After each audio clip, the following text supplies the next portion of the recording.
Hola gente, ¿cómo están? Antes de empezar, quería agradecer al Centro Oftalmológico del Dr. Luis Freire que nos permite y nos dio una mano para que hoy podamos hacer este episodio. Nos acompaña un periodista deportivo, también jugó de chico, hace programa de radio, pero te van a conocer ahora. Teo Cabezas, bienvenido. Alex, amigo, ¿qué Amigo, tal? Qué bueno reencontrarme contigo después de tantos años, saber que estás bien, felicitarte por este nuevo emprendimiento que tienes de tu academia y también en este Next Gen Talks, ¿no? sí, Next Gen Talk, que es unas charlas que venimos haciendo. La gente que nos sigue ya sabe más o menos cómo viene la mano y es conocer la experiencia, la forma de vida y el tenis que nos ha pasado como estilo de vida, digamos.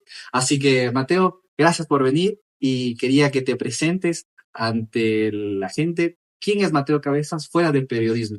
Bueno, gracias a ti por la invitación, un saludo a toda la gente que está mirando esta entrevista y bueno, soy un apasionado por los deportes en general, desde pequeño siempre lo fui. Mi familia me inculcó siempre el deporte como pilar fundamental en la vida y desde muy pequeño juego fútbol, tenis, eh, hice también un poco de natación al principio y terminé decantándome por el tenis, dejé los demás deportes un poco de lado y me dediqué 100% al tenis. Empecé a entrenar a los 9 años y hice toda mi etapa juvenil formativa hasta los 18 años que ya la vida me fue llevando por otros rumbos. Entré a la universidad, estudié periodismo. Por ahí también pasa, siempre me gustó el periodismo, pero sobre todo el deportivo. Así que en Ecuador no existe esa carrera. Opté por estudiar una licenciatura en periodismo y después ya me fui a especializar en Argentina, donde sí es la cuna del periodismo deportivo en Sudamérica. Y de fútbol debe ser importante, ¿no? La Sí, pasión que tienen. la verdad que yo estudié en mi posgrado en la Universidad de Buenos Aires, en la UBA, Ah, y ahí tenía profesores muy calificados, sobre todo en el tema de fútbol, con mucha experiencia, dirigente, ¿qué tuve jugador? clases con el de presidente de River, con médicos, con preparadores físicos, un posgrado muy bueno que abarcaba como distintas áreas del deporte que son útiles al momento de tú emitir una opinión o hacer periodismo. Qué lindo, qué lindo. Mateo, y antes de seguir, me gustaría conocerte un poco la infancia. ¿Cómo fue tu infancia? ¿Eres de acá de Quito? ¿Dónde vivías? ¿Tu vínculo familiar? Sí, ¿Padres? soy, ¿Hermanos? soy más quiteño que el mote. Para la gente que ve del exterior y no sabe, pues el mote es una comida muy tradicional quiteña, serrana. Yo soy 100% quiteño. Mi familia, mis papás son quiteños también. Crecí en Quito. Toda mi vida, hasta los 18 años, pues viví en Quito. Y bueno, empecé a entrenar acá. Empecé en el Municipal Tenis Club en ese entonces, que era un club privado. Mi papá me llevaba a jugar allá desde muy pequeño, ahí agarré mi primera raqueta y ahí me enamoré del tenis, empecé a entrenar. Me acuerdo en esa época, mis primeros entrenadores fueron Marco Gudiño, padre, y Sí, también estaba Juan Carlos Rosero, ahí en la escuela del municipal. Después no sé por qué mi papá como que se entusiasmó, se emocionó de ver que yo ya estaba un poco mejorando y me sacó del municipal, me llevó a entrenar clases particulares en la Carolina. Ahí entrené con Mario Casares, Mario. estaba también David Tipán, me acuerdo, en ese entonces, y de ahí en adelante arranqué y no paré de jugar durante toda mi adolescencia. O sea, fue parte fundamental de tu Transversal, niñez. transversal, desde el colegio. Yo no tenía, mis mejores amigos no eran los del colegio, eran los del tenis. Yo pasaba más tiempo en el club que en mi casa o que en el colegio. Y sí me perdí mucho de la etapa social del colegio, justamente las fiestas, las salidas, porque de lunes a viernes yo entrenaba 3, 4 horas, me pasaba metido jugando en el club. Qué lindo lo que te puede brindar la disciplina, ¿no? Perderse en muchas cosas, pero valorar otras. Sí, se ¿Y el gana. colegio? ¿Cómo eras? El colegio, ¿La bueno, escuela, el colegio? yo estaba en una escuela y en un colegio académicamente muy exigentes, que es el colegio La Condamine acá en Quito. Es un colegio francés con educación francesa y bueno, ellos son muy exigentes, sobre todo académicamente. Y en ese entonces no se le daba mucho espacio al deporte, a las actividades extracurriculares, a la cultura, a la música. Era un poco mal visto en ese entonces. Sé que ha cambiado. Ahora los colegios tienen como otro enfoque, pero a mí se me hizo muy difícil combinar estudios con deporte. Se me hizo complicado, sobre todo llenar las expectativas académicas que tenía el colegio. Y los padres mismos también, ¿no? Sí, los padres también, aunque mis padres siempre me apoyaron en el deporte, ellos sabían que eso era lo que me gustaba y que aparte, para mí la educación tiene que ser eh, transversal, ¿no? O sea, lo académico tiene que ir de la mano con la salud, porque un niño tiene que crecer con salud, con deporte, y el deporte también te entrega otras cosas que las aulas no te entregan. Entonces, me costó en la etapa académica, igual logré surfearla e ir avanzando en el colegio mientras competía. A veces tenía que faltar para ir a jugar torneos, eso era difícil también, pero logré combinar ambas y creo que eso es una etapa que yo recuerdo con mucho cariño. Tu familia, hermanos, tu padre también jugador de tenis, lo Fue conocí. tu alumno. Sí, lo conocí, una linda persona, jugaba siempre también médico, colegas. Sí, sí, sí. Qué bueno ahora enterarme que ya eres médico. También felicitarte por eso, Gracias. porque aparte del tema deportivo, profesional, que yo sé que eres un gran entrenador, aparte combinar eso con la medicina es una combinación muy buena, ¿no? Que te puede dar muchas herramientas. Así que muy contento también de que ya seas médico. Y bueno, sí, mi papá muy aficionado al tenis, a los deportes en general, pero él fue el que me metió al mundo del tenis. A él le gustaba mucho jugar. Al principio él se aburría conmigo porque tenía que enseñarme y yo tal vez no daba la talla. Pero después las cosas cambiaron y luego el que se aburría de ir a jugar juntos Claro. era yo, porque ya lo superé en nivel. Y venía a jugar a este club. Sí, Antes, claro. venía. Empezamos. Él viajaba mucho por su trabajo, Sí. pero cuando estaba acá, creo que pisaba la cancha era alivio para él, Sí. ¿no? Empezamos en el municipal, como te digo, allí en Quito. Después el municipio tomó posesión de ese terreno y los socios construimos lo que es acá, ahora Terravalle. Y sí, mi papá venía mucho a jugar acá, le gustaba y a mí siempre él estaba pendiente de que yo juegue, de que haga deporte, de que no me salga del deporte. Siempre me decía, oye, vamos a trotar, vamos a la Carolina, vamos a jugar tenis. Él siempre estaba muy encima mío porque claro, veía que yo ya dejé de entrenar, me metí a la universidad. En la universidad conoces otra gente. Es otra vida, amigo. Es otra Es vida. otra vida. Tal vez empieza más el tema social, pero mi papá siempre estaba encima mío para que no deje el deporte de lado. Hermanos, madre. Un hermano mayor. Él también intentaron meterle en los deportes, pero claramente lo mío era deportivo y lo de mi hermano era la música. Así que yo también entré al conservatorio, tocaba piano, pero rápidamente me di cuenta que esa no era mi línea. Y mi hermano, en cambio, no se fue por el deporte, se fue por la música, es músico. Él ahora vive en los Estados Unidos y combina su pasión, que es la música. Él tiene una banda y también estudió ingeniería en sonido, que se complementan. Entonces él está al 100% metido en el tema cultural, musical.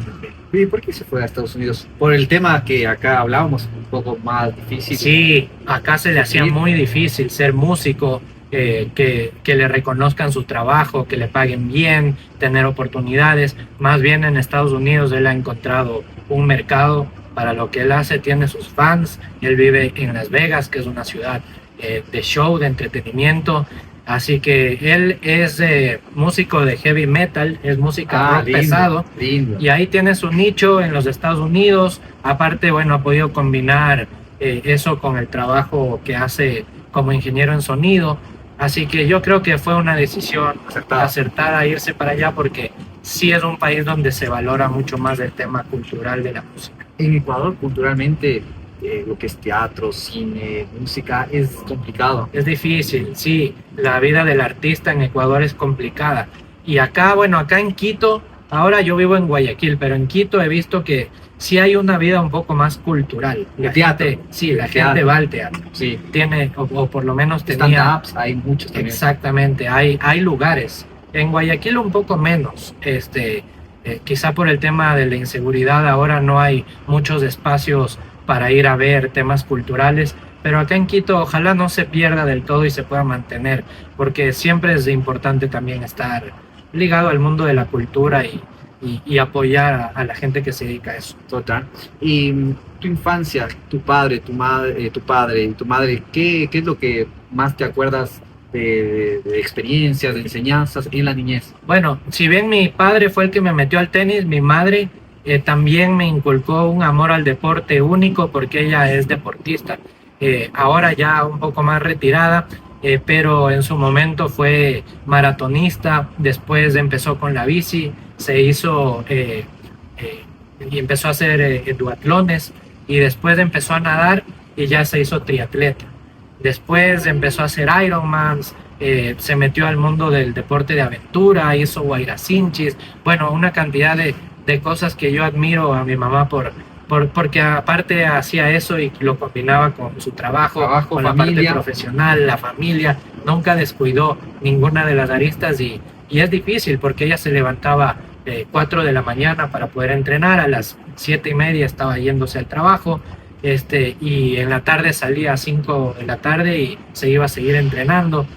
Para llevar ese estilo de vida tienes que acostarte temprano, 8:30, 9, ya estar acostado. Así que eso también de mi madre aprendí, el amor al deporte, la disciplina. La disciplina. Siempre una familia, mis padres muy deportivos y por ahí me fui yo. Es importante, a mí me parece que cuando una familia incentiva el deporte sin presión, está buenísimo, porque ya de adulto es difícil agarrarle la onda del deporte, Sí. A tener hábitos saludables de deporte, de disciplina. Cuando uno arranca a los 30, 35 es difícil. 100%. Cuando uno viene de chico con toda esa base, es solo seguir y si te gusta el tenis, el fútbol, el básquet, solo seguir y buscar un espacio, como hablamos un poco de jugar torneos, de jugar con amigos, algo más social, es más fácil. A mí me parece que está buenísimo esa parte. Muy de acuerdo. Yo con mis hijos quisiera seguir ese mismo camino. Todavía no los tengo, pero sí estamos planificando para más adelante y me parecería muy importante por un tema de salud, acercarlos al deporte desde pequeño. Después cada uno elegirá, ¿no?, qué deporte le gusta o qué actividad le gusta, pero es importante presentarles varias opciones y luego que ellos vayan decidiendo, pero siempre vinculados a una vida saludable, porque eso también después repercute ya en la adultez. La gente que hizo deporte desde pequeña suele tener por lo general menos problemas de salud y eso sí es una línea que a mí me parece muy importante y que creo que el sistema educativo debería ponerle más atención al tema del deporte y de la salud, no solo a temas académicos. Ahí quiero entrar porque ya que los dos hemos vivido afuera y hemos visto también un poco de las diferentes realidades, creo que el sistema educativo tiene mucho que mejorar, ¿no? No solo en la parte académica propia de matemáticas y esas cosas, mucho más acompañado de la inteligencia artificial, de todas esas cosas tecnológicas que nos ayudan, pero el deporte, como que nunca fue un pilar muy, muy importante el deporte en la educación, pero lo que puede transformar una vida. Yo he visto proyectos donde la gente tiene ciudades o en lugares donde son poco carentes, implementan el deporte como una línea educativa, formación y les ayuda. Sí. Y eso en una parte chica, pero ya en la parte más nacional siempre fue un poco carente, ¿no? Mira tú en el contexto actual que está el Ecuador y Sudamérica en general, con niños que están siendo reclutados para bandas criminales de narcotráfico, son niños que si se les presentara la oportunidad del deporte, de una vida saludable, con todo lo que el deporte, los valores que te enseña, no estarían siendo reclutados por estas bandas y estarían teniendo otro tipo de calidad de vida. Y lamentablemente acá nos hemos un poco quedado en ese tema y vemos con mucha pena cómo muchos niños hoy están dedicados al tema de la inseguridad, de la violencia, del robo, del sicariato, y eso es algo que el deporte sí te puede alejar y encaminarte por otro rumbo en la vida. Y bueno, una vez que ya el niño está encaminado hacia el deporte, también me parece importante, los padres de familia juegan un rol fundamental, y tú lo decías, en no meter mucha presión, ¿no? Porque ahora yo que tengo mi página de tenis, estoy siempre en torneos mirando, y hay padres que desde muy pequeños ya les ponen mucha presión, una mochila muy pesada en la espalda a los chicos, porque ven la oportunidad de que tal vez sea profesional en el deporte y poder recuperar toda la inversión que están haciendo para enviarlos a los torneos y eso. Y creo que no, para un chico por lo menos hasta los 13, 14, 15 años tiene que ser diversión. Está bien que compita, pero el enfoque no debe ser en qué ranking estás, ganaste, perdiste, sino más bien la estás pasando bien, te estás divirtiendo, estás haciendo amigos y estás teniendo una vida saludable. Ya después, 15, 16 años, sí se tiene que empezar a ver, vas para la universidad, vas para el profesionalismo, qué quieres hacer, y ahí ya entran un poco otras presiones, pero no desde muy chiquitos. Yo veo padres que a la categoría 10, 12 años ya están pensando en el profesionalismo, y creo que es una visión errada. Y le sacan de la diversión. Sí, y normalmente esos chicos terminan retirándose del tenis antes de terminar la etapa formativa porque se ven presionados y ya es algo que no les gusta y buscan otras opciones. ¿Y qué te acuerdas cuando vos competías? ¿Eran un poco complicados contigo para que cuando compitas ganes y eso? No, ahí era más, yo quería ser tenista profesional. Yo sí, qué lindo. Yo luchaba y decía, yo quiero estar en los torneos grandes. Es una primicia para, sí, para nosotros. No mucho la presión de mis padres, ellos siempre me dejaron tranquilo, me dejaron que disfrute, pero sí era algo muy interno mío que decía, quiero ir mejorando, quiero ganar torneos, y por ahí venía como una autoexigencia. Pero bueno, después llegas a un nivel en el que te das cuenta que es muy difícil, ¿no? Porque no solo necesitas talento, también está el tema económico y la suerte también a veces de encontrar el entrenador ideal o la academia ideal o que te vaya, que se den todas esas cosas. Todo. Sí, Es un todo, porque a veces no solo basta con el talento, como vos dices, y tampoco basta solo el dinero. Exacto, tiene que confluir todo, y por eso es tan difícil que salgan jugadores. Y también acá en Quito, en Ecuador, es complicado un poco que salgan jugadores, pero voy a llegar a ese tema. ¿Y qué te acuerdas de chico? ¿Te acuerdas de algún jueguito de tenis que te divertías? Yo te doy una que me pasó a mí, que jugaba con unos amigos ahí en el Canadá cuando íbamos de Ball Boys y jugábamos por la empanada. O sea, teníamos 25 centavos para volver a casa, y jugábamos por los 25. Sí. O sea, se mataban ahí. Chicos, siempre había uno que jugaba más, de que te ganaba más, te daba ventaja. Y otro jueguito que me acuerdo es que jugábamos en mini tenis. Cuando perdías te daban con el mango. Con el manguito. Sí. Y ya había un momento donde ya yo había hecho. Era fuerte. ¿Te acuerdas de algo así? Totalmente. ¿Te acuerdas? En el mini tenis, siempre en el calentamiento, antes de empezar a entrenar, era mini tenis entre 4. Y ahí se pone la pelota en la mitad de la red, donde caiga y arranca. Entonces ahí igual eso sirve mucho para mejorar el toque, es buenísimo. Es bueno técnicamente, pero además es muy divertido y jugábamos igual. Ahí era el famoso ASS. Entonces uno perdía un punto, tenía A. Perdía el segundo, ya tenías AS, y cuando perdía el tercero, ASS, y recibías el manquito. Ese mismo jugábamos. Era lloro, y cuando ponías la mano, o sea, cuando ahí te daban mal, claro. ¿No te pasó? No, sí. Uno a veces ponía la mano y ahí dolía más. O te daban mal así, un poquito más arriba en el espalda. Sí. Ay, qué dolor. Era muy doloroso. Y después estaba también, Winner, que era un juego, me acuerdo mucho de un entrenador, Cristian Brito, que él le gustaba mucho hacer el winner. Entonces hay uno que está del un lado de la cancha, que es el que está ganando, y los otros del otro lado se van rotando. Claro. Y tienes que ganarle 2 puntos, y si le ganas pasas. Es winner y te tiran un smash y sigue. Muy divertido también. Y después Antonio Cubert, entrenador Antonio argentino. Coudet, sí, está entrenando ahora Con Mauro Aprile está. Sí, se volvió argentino y Está con Thiago Tirante, está con La Serna. El zurdo, buenísimo. Tremendo entrenador. Antonio fue mi entrenador, el Tony, y él tenía un juego que no lo he visto en ningún otro lado, A ver si que se llamaba palos. Entonces estaban 4 jugadores en la cancha, el resto esperaban afuera, y cada que uno perdía un punto, la botabas afuera o la dejabas en la red, o te hacían un winner, ibas sumando puntos, y al final el que más puntos tenía iba al paredón, ¿no? Que era que te ponías como acostado, sí, y del otro lado saque, te apuntaban. Y cuesta estar allá, Es duro, sobre todo si del otro lado había buenos sacadores. Me acuerdo Rommel Buccelli, por ejemplo, que entrenaba con nosotros, un tipo de 1,95 m, que lo que más tenía era saque. un saque muy fuerte y daba miedo perder. Entonces, pero eso también te entrenaba a sentir la presión de no tengo que dársela muy fácil a mi rival, pero tampoco quiero fallar. Entonces te sentías como en un torneo donde no juegas del todo suelto, pero tampoco quieres dejársela muy fácil, y creo que era un buen entrenamiento. Oye, qué loco, hay muchos ejercicios que realmente sí te ponen en presión, en dudas, te piensas y aflojas un poco la mano, está buenísimo eso, Sí, ¿no? es muy bueno, muy porque en el entrenamiento logras llegar a un estado mental que tienes de la competencia, y eso es difícil.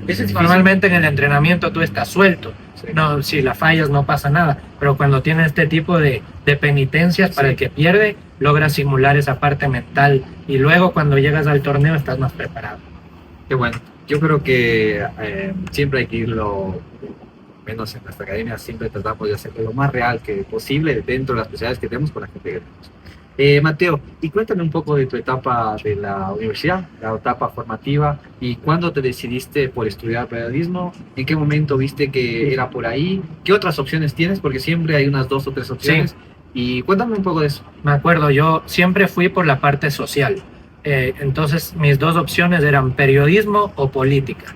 A mí me gustaba, yo veía las noticias con mi papá todos los días, en la mañana y en la noche.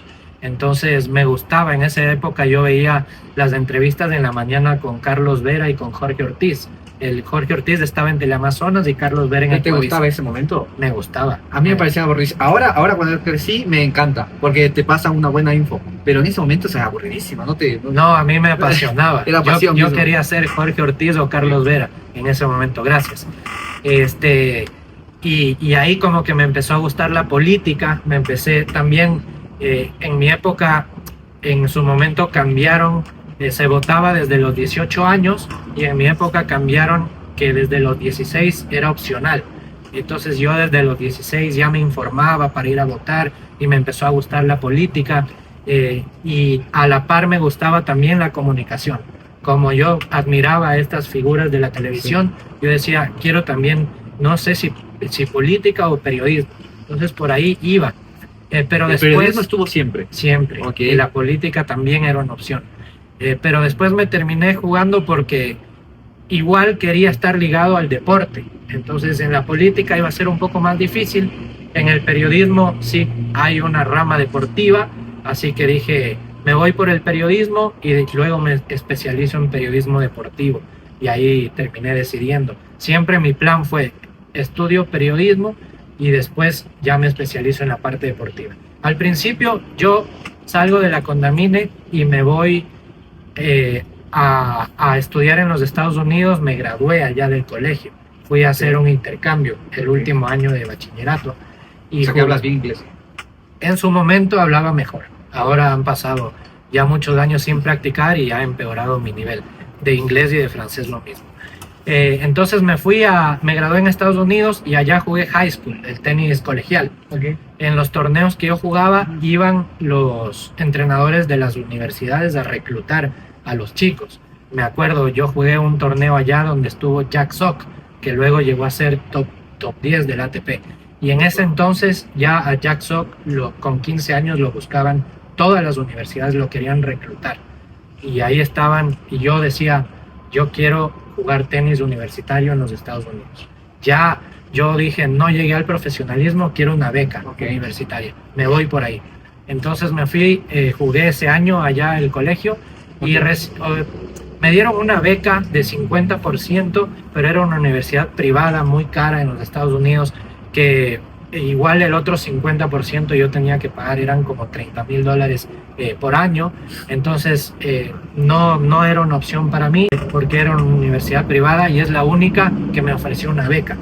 Entonces en ese momento no era viable y dije, bueno, no conseguí la beca en Estados Unidos. Me parece que en esa época era más difícil conseguir becas en Estados Unidos. Ahora veo que es más fácil. Ahora, hay muchos empresas, programas que ayudan a los chicos. Pues y uno ahora no necesita tener un grandísimo nivel para conseguir una beca. En esa época, me acuerdo que sí, había universidades que te decían, pero no estás en el top 3 del ranking de tu país. Entonces, no. Era muy difícil. Ahora veo que es un poco más accesible, pero... Chicos que sin ranking van, incluso, porque hay ya más divisiones también. Segundo lo fue ya no había jugado nada en Argentina, había jugado algo y fue, sí.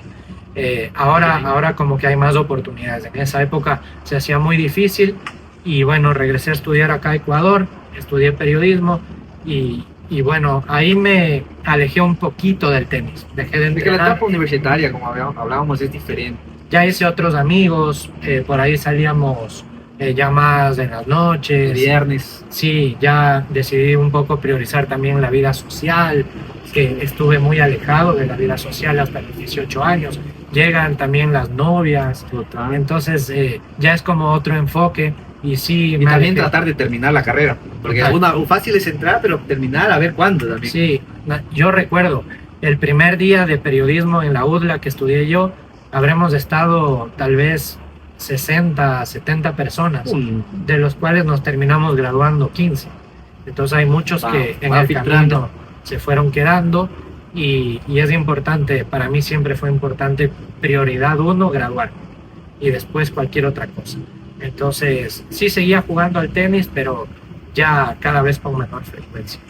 Lo que sí siempre estuve fue mirando tenis, toda mi vida. Sí, he visto tenis desde que tengo 8 años. Toda este milenio, desde el 2000 en adelante, veo tenis. Soy muy aficionado y la tengo clara de todo el Tour ATP, WTA, de los jugadores. Los últimos 25 años he visto todo. Sí. Es bastante tiempo, creo, es bueno. Y cada vez siempre fue más accesible ahora, porque antes era la televisión, el canal, tal horario, ahora plataforma de streaming, todos los highlights. Antes era más difícil. Antes solo te pasaban los partidos más importantes. Ahora yo tengo en la plataforma de Disney, puedes ver la quali de cualquier torneo, y yo las veo, o sea, soy tan loco que a veces no tengo muchas cosas que hacer, encuentro un partido de quali en un challenger y me pongo a mirar porque siento que en ese nivel de las qualis y de los challengers es donde realmente está la presión de o gano o no puedo vivir de tenis. ¿O cómo? Ya en un partido Sinner Alcaraz, por ejemplo, los dos son ya millonarios y se están jugando más un tema de legado, pero no es que el que pierde deja de vivir vivir del tenis. Claro. Entonces, si bien hay presión por tal vez ser el mejor de la historia y es interesante, en un partido de Challenger o en una quali, tú estás viendo literalmente a dos tipos jugar por la comida. Total. ¿Por dónde dormir? ¿Por dónde duermen esa noche? Y si pueden volver a su país o se quedan ahí rondando. Entonces ahí hay un tema de amateurismo puro. ¿Qué nivel que tienen, No, o sea, es increíble. El 800, el 900 juega un huevo. No puedo creer que el 500 del mundo no pueda vivir bien del tenis. No puedo creer.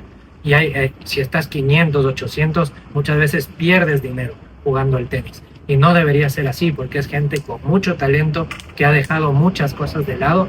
Y no está bien que 100 o 200 tipos en todo el mundo sean los únicos que puedan vivir esta profesión. Yo creo que ahí está mal repartida la torta. Tienes a un tipo con 22 años como Alcaraz, multimillonario, y tienes a un 500 del mundo que es un crack que no puede vivir del tenis, y creo que eso sí habría que reformar. Y pregunta, ¿cuándo tu pasión por el periodismo ya se convierte en un trabajo donde tienes horarios, tienes responsabilidad?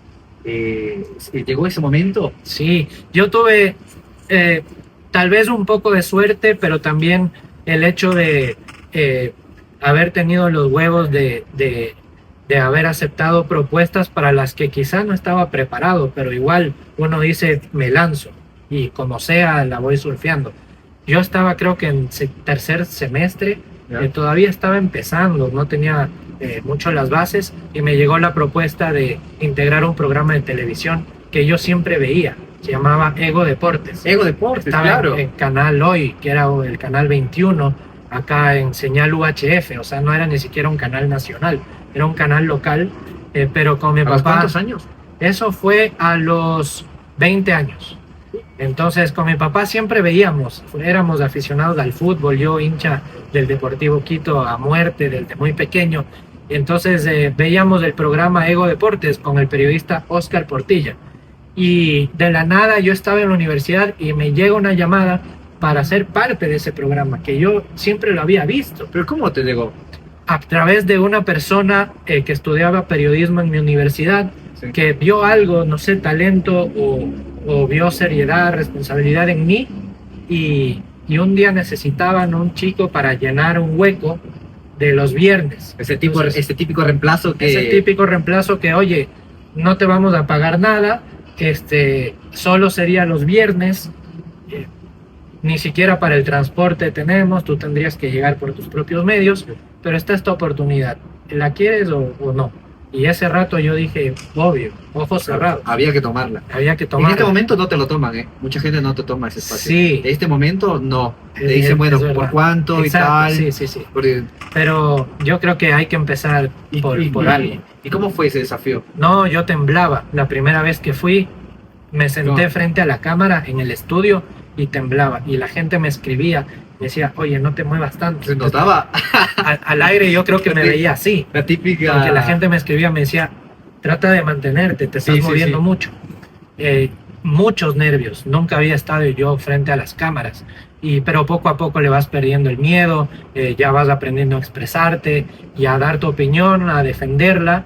Y ahí empezó mi carrera periodística muy temprano. A los 20 años. Desde los 20 años no he parado. Con un trabajo que no te pagaba. No me pagaban nada. Después me quedé unos 2 meses siendo el hueco de los viernes, hasta que ya me dijeron, ok, lo haces bien, pasaste, digamos, la prueba, ven de lunes a viernes y bueno, te vamos a empezar a dar $100 mensuales para que uses para la gasolina o lo que sea. Bien. Cosa que yo nunca fue mi motivación en esa época, un sueldo. Yo vivía en casa de mis padres, o sea, no me faltaba nada y lo que poco que me podían dar era para mis gastos personales, de comida, de salida. Pero era la oportunidad. Era la oportunidad. Era una buena oportunidad de entrar ya a un medio. Sí, de entrar a un medio, a un programa reconocido, porque no era un programa cualquiera, era un programa que lo veía muchos aficionados al fútbol. Entonces ahí empecé. ¿Y qué hacías ahí básicamente? Era presentador. ¿Qué presentabas? ¿Solo fútbol, deporte? Sí, fútbol. Más que nada, yo sabía que mi puerta de ingreso a los medios iba a ser por el fútbol. Si bien el tenis era mi pasión, yo sabía que en tenis iba a ser muy difícil encontrar un espacio, porque no hay programas de tenis en el Ecuador. Lo único que uno podía ver en esa época era en ESPN o en Fox Sports, medio que había algo de tenis, se le daba bola, pero acá en los medios en Ecuador siempre han hablado de fútbol. Sigue siendo igual. Yo no veo un programa de tenis. No hay. Sigue siendo el 95% fútbol. En su momento ganó un poquito de audiencia el ciclismo gracias a Carapaz. Carapaz. Pero siempre ha sido más que nada fútbol. Entonces yo dije, si quiero ganarme un espacio en medios, voy a tener que hablar de fútbol, que tampoco me disgustaba. Era un deporte que yo seguía, que me apasionaba. Siempre fui al estadio desde muy pequeño a ver fútbol. Entonces por ahí empecé y comentaba fútbol. Presentaba las noticias.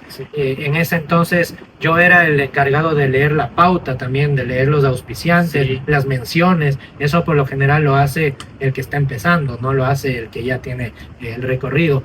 pero yo lo hacía sin ningún problema y ahí fui poco a poco creciendo. Qué gran oportunidad y también muchas cosas que te brinda ese trabajo que no te brindó la universidad, digamos. 100%. A pesar de que la UDLA para mí fue una universidad, y esto no es publicidad porque no me están pagando, pero siempre fue una universidad muy enfocada a la parte práctica, aprender haciendo. Entonces ahí, por ejemplo, teníamos estudios en la universidad de televisión, de radio, en donde tú ibas y tenías la oportunidad de practicar. Presentar. En ese rubro siempre fue una universidad que te preparaba para la práctica, no solo la teoría. Y entonces eso también me ayudó, pero sí, en el trabajo tú aprendes cosas que en las aulas no.